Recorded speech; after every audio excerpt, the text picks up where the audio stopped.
Kama jumuiya tukapendelea tukaona ni bora tushuke hapa chini kwa kutegemea wanafunzi wetu hawa kesho wanarudi, tunakwenda kuwapa majukumu makubwa kwenye jamii.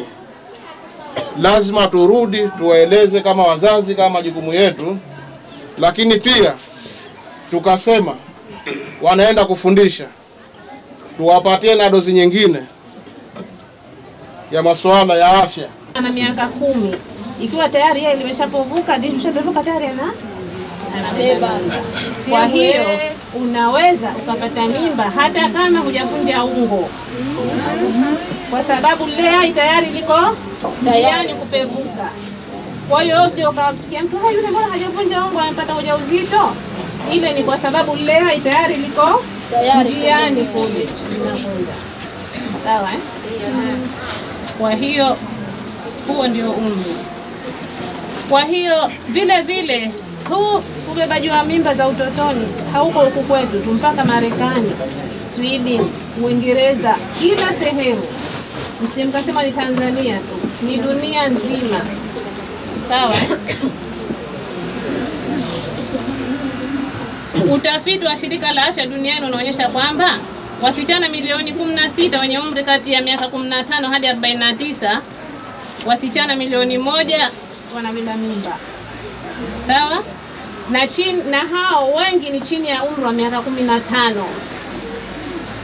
Ni umri mdogo sana.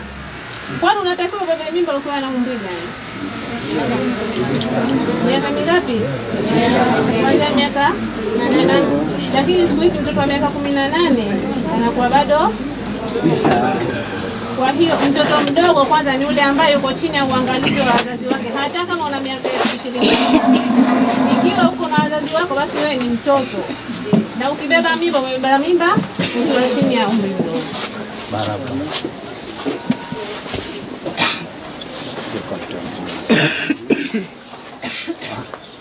Kwa hiyo huko Marekani mwaka 2015 zaidi ya watoto 200,000 walizaliwa na binti wenye umri mdogo. Udhalilishaji jamani upo wa kingono ambao ndo wenyewe umezoeleka na umekuwa common katika jamii yetu.